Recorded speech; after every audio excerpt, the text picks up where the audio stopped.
Viewers, আশা করি সকলে ভালো আছেন। আজকে আলোচনা করব মোজা থেকে যাদের গন্ধ আসে এই রোগ সম্পর্কে।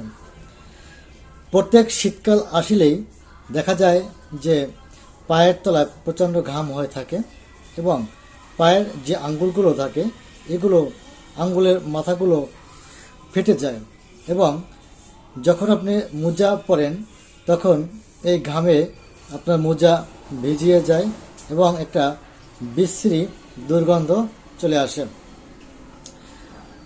গ্রীষ্ম পড়লে আস্তে আস্তে এই সমস্যাটা বিলুপ্ত হয়ে যায়, কারণ গ্রীষ্মকাল আসলেই এক পর্যায়ে এই রোগ হারিয়ে যায়।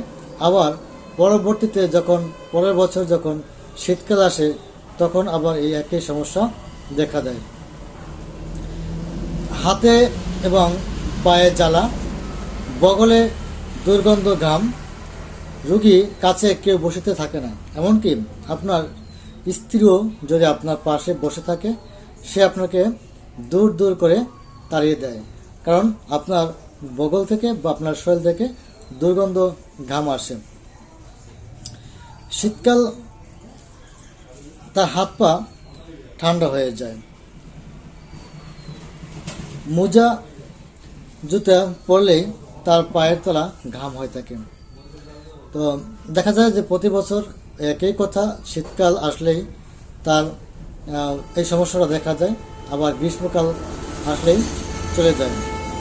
তো বন্ধুরা, এই সমস্যার যারা কষ্ট পেয়ে থাকেন তাদের জন্য 3টা ঔষধ আছে, যেমন পেট্রোলিয়াম আছে, সালিসিয়া আছে, সালফার আছে। তবে 3টে ওষুধের সবচেয়ে পেট্রোলিয়াম গুরুত্বপূর্ণ মেডিসিন।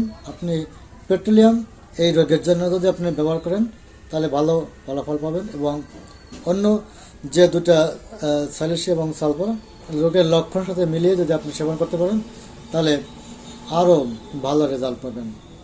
তো বন্ধুরা, আজকে এ পর্যন্তই। যদি আমার আলোচনা ভালো লেগে থাকে তাহলে অবশ্যই একটা কমেন্ট করবেন এবং আমার ইউটিউব চ্যানেলটা অবশ্যই সাবস্ক্রাইব করে পাশে থাকবেন। তো সকলকে ধন্যবাদ।